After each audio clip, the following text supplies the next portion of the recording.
Today we're going to discuss 6 questions that I'm asked frequently. And if you're new here, to introduce myself, I'm Dr. Dallin Hansen, Doctor of Physical Therapy, and I want to jump right into these questions that I'm asked frequently. Number 1, what modifications can I do to my home to start preventing falls?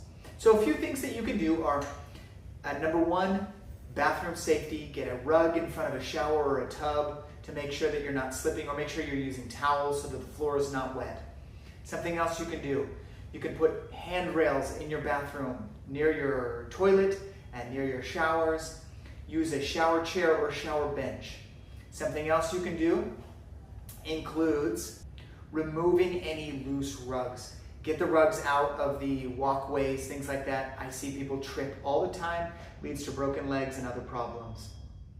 The next question I want to jump right into, number 2, do I need to use an assistive device such as a cane or a walker, and which one? So this is a great question, but some indicators that can show that you need an assistive device is if you're touching the wall or you're using furniture as you walk. You want to be very cautious about walking, obviously, so you're touching and hanging on to things. You probably need to use an assistive device, something to hang on to. If you've had recent previous falls, there's a good chance you likely need an assistive device, especially if those falls have been without provocation. For example, you didn't trip on something, somebody didn't bump you, but you literally just fell. You just lost your balance. You likely need to use a walker or a cane. As far as knowing which one to use, typically it just depends on how bad your balance is. If you're having a lot of falls, you probably should just go straight to a walker. If you feel just a little unsteady or shaky, maybe try a cane. If the cane does not solve that, then you likely need to jump to a walker. The next question I want to jump into, number 3, how do I more safely navigate my stairs? So number 1 item with this is use a rail. Make sure you're hanging onto the rail as you're going up and down. Go slowly. Don't get in a rush going up and down stairs, and make sure you're really picking up your foot and it's solidly on that stair before stepping up. Sometimes people will put their foot partially on there, foot will slide off, next thing you know, they fall. So slow down, take your time, use a rail, and then the other thing you need to do is practice. If you're having a lot of difficulty and you're tripping a lot, practice with a helper. Use a loved one who's stable and strong to help you up and down the stairs, and practice to build that strength. The next question I want to jump into, number 4, is what are some of the danger areas of my home? So the biggest danger area is darkness. So if there's areas that are poorly lit, make sure you're getting good lights, night lights, lamps, whatever you need to do to try and bring the light up so that you're not tripping and stumbling in the dark.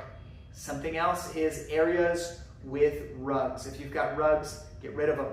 The next thing that's troublesome as far as danger areas, the bathroom and the kitchen, because there's potential that the floor could be wet from spills or from bathing. So make sure these areas are dry.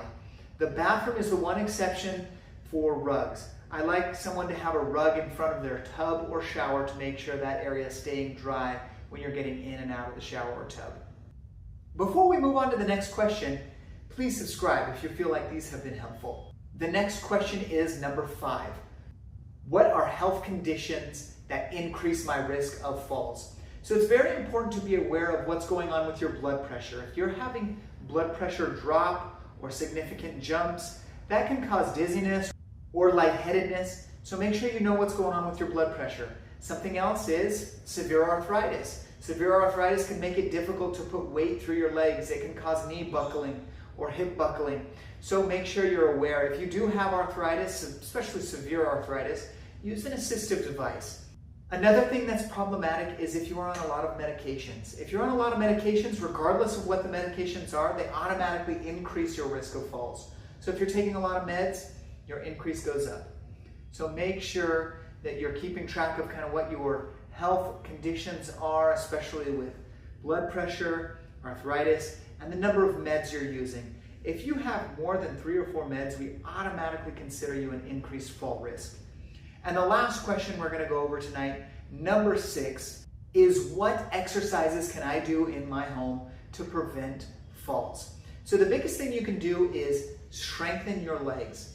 Increasing your leg strength is crucial because if you have weak legs, essentially they're more likely to give it out on you, more likely to buckle out on you. Often people will tell me, well, what if I just do some walking? Walking's great to keep up your endurance, your walking distances, but it's not necessarily going to help you prevent falls.